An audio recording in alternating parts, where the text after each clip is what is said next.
Bom, alunos, sejam bem-vindos ao primeiro vídeo do canal. E hoje eu estou trazendo para vocês uma aula sobre referente à história, que é a Revolução Inglesa. Para começar falando sobre a Revolução Inglesa, a gente vai falar sobre algumas teses apresentadas por filósofos. Esses filósofos eram nobres, possuíam muito dinheiro, eles estavam na corte, né? Eles participavam da corte, porém eles apresentavam ideias revolucionárias para a época. O primeiro filósofo aqui que eu vou falar para vocês é o Thomas Hobbes. Ele viveu 72 anos, ele foi um grande filósofo de suma importância para a Revolução Inglesa. As teses de Hobbes eram mais ou menos assim. Hobbes ele dizia que o homem ele era lobo para o outro ser um homem, e que o resultado da vida são brigas, desavenças, guerras, conflitos, e isso proporciona o domínio dos mais fortes, dos mais fracos, pelos mais fortes, ou o extermínio da espécie humana. Ele diz que quando um cidadão firma um pacto ou um contrato social com a população, ele perde os seus direitos, ele tem que abrir mão dos seus direitos para que o governo, o rei em si, ou o governante, né, ele lidere a população, de certa forma. E aí vai vir outro absolutista também, que é de suma importância. O nome dele é John Locke. John Locke ele viveu 81 anos, eu não lembro agora a idade, quando ele nasceu e morreu, mas ele viveu 81 anos, John Locke. Locke ele apresentava uma tese totalmente diferente da tese de Hobbes. Por quê? Porque Locke, na verdade, ele dizia o seguinte, que ao cidadão ele firmar um pacto social, um contrato social com o governante, ele não perdia os seus direitos, ele não devia abrir mão dos seus direitos, e sim, esse direito ele era responsável por fazer com que o rei ele não abusasse do poder. Entenda isso. E Locke ele vai apresentar diversas teses. Ele era a favor da monarquia, assim como Voltaire, mas Voltaire ele é um iluminista que vai ter papel importante, vai ter um papel principal na Revolução Francesa, não inglesa. Então posso estar trazendo para vocês depois a Revolução Francesa, dependendo do feedback desse vídeo. Mas vamos continuar aí, ou iluminismo. Então vamos continuar aí. Então o que vai acontecer? O início da Revolução Inglesa se deve ao seguinte fator. A rainha, na verdade, Elizabeth I, ela morreu, óbvio, mas ela não possuía herdeiros diretos. O que é que vai acontecer? Um parente dela próximo, ou seja, não significa que ela não tenha parentes, antes de eu te falar quem foi o parente que assumiu. Significa que ela não tenha parentes na Inglaterra, mas esse parente ele tem muito dinheiro, é um importante investidor socioeconômico, ele já tem, digamos assim, experiência em relação à liderança, e quem vai assumir é James I. A partir daí vai começar a acontecer a dinastia dos Stuarts. Vai começar a ocorrer aí a dinastia dos Stuarts. Vai lá e grifa aí no seu livro, ou pega no seu caderno e escreve dinastia dos Stuarts. O que vai acontecer? Esse James I, ele vai centralizar o poder na mão dele, acima de tudo.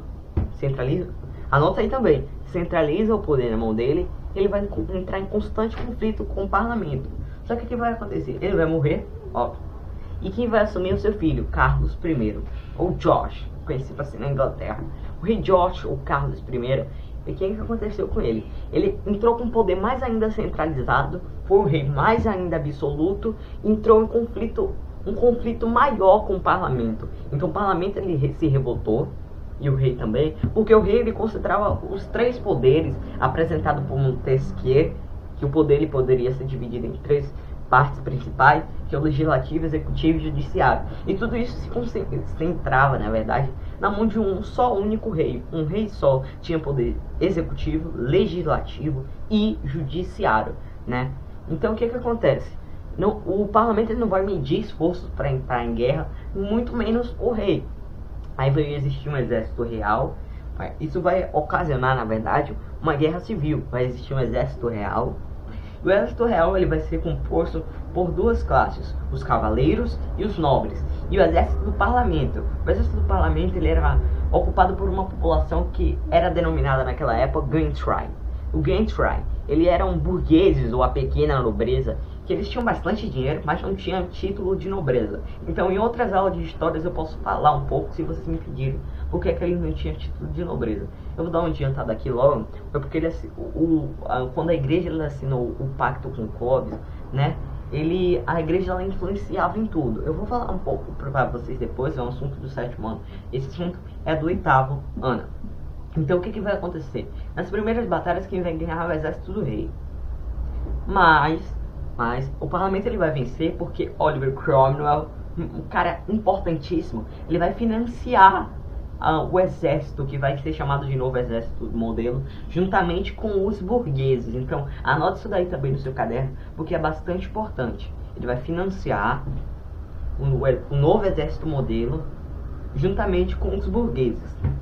E o que vai acontecer a partir daí? Oliver Cromwell, ele vai conseguir ganhar, eles vão ir de ponta a ponta ao país, e aí Oliver Cromwell ele vai conseguir ganhar essa guerra. Só que o que vai acontecer? Ele vai ser denominado rei, vão decapitar o rei Carlos I, e ele vai criar uma república. Só que existem, aí que vai começar outras sequências de problemas, vai voltar a monarquia, e aí vai vir a Revolução Gloriosa, mas eu tenho que especificar por que vai ocorrer problemas. Porque Oliver Cromwell, ele prometeu antes de tudo. Naquela época, o pastor presbiteriano Thomas Edwards, que contestou essa frase, ele dizia assim: deveriam mulheres, crianças, imbecis, loucos, empregados domésticos ter o mesmo direito de votar que os homens de idade, fortuna e compreensão. Então o que acontece?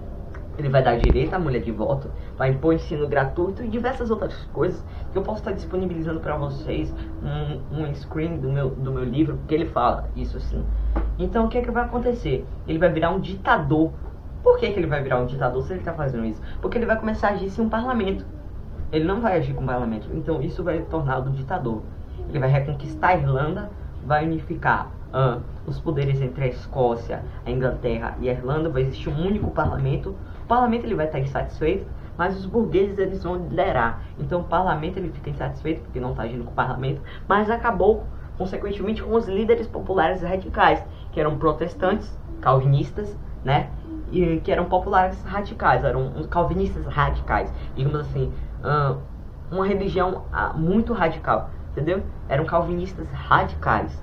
Eu vou falar também um pouco para vocês depois sobre calvinistas radicais. Aí o que vai acontecer? Oliver Cromwell, ele vai morrer. E que vai assumir o seu filho Richard Cromwell. Só que ele vai ser depois, 18 meses após ele assumir. E quem vem a assumir ele agora é o rei Carlos II, filho de quem? Carlos I. E aí o que vai acontecer a partir daí? Carlos II ele vai evitar entrar em conflito com o parlamento, visto pelo que aconteceu com seu pai. E o que vai acontecer basicamente a partir daí? Ele vai morrer. Quem vai assumir o seu irmão James II não é filho de James I, é filho de Carlos I, que foi decapitado. Então quem vai assumir é James II. James II ele vai assumir. Só que aí o que vai acontecer? Para evitar entrar em conflito com o parlamento, com a população, o parlamento ele vai eliminar, digamos assim, não vai eliminar, vai tirar do poder Oliver Cromwell, não. Ele vai tirar do poder James II. Então anota aí, James II ele vai sair do poder para evitar conflitos. Pode anotar no seu caderno, isso é um fato bastante importante. Pode estar caindo na prova no Enem, como também pode estar caindo na sua prova de 8º ano, né? Então o que vai acontecer a partir daí? Quem vai assumir é Guilherme Orange, que por consequência é cunhado de James II. E Maria II, que é filha de James II, é casada com o Guilherme Orange, que vai ser denominado Guilherme III, para você ter uma ideia. Aí vai haver a coroação e vai ser assinada a Bill of Rights. A Bill of Rights, ela vai ser, na verdade, traduzindo para o português, uma declaração de direitos. Então a igreja anglicana ela vai continuar como religião oficial, porém, todavia, as outras religiões protestantes não vão ser obrigadas a seguir os dogmas. O que são dogmas? São regras impostas pela igreja. A igreja católica não era obrigada a seguir, a calvinista não, e nem outras igrejas. Então, ela vai se tornar religião oficial, e aí essa vai ser a declaração de direitos, denominada Revolução Gloriosa. Então aí, em 1688, quando morre Oliver Cromwell, vai começar essa Revolução Gloriosa. Esse foi o desfecho do assunto. Eu espero que vocês tenham gostado do vídeo. Se inscreva no canal porque vai ajudar bastante. E até a próxima!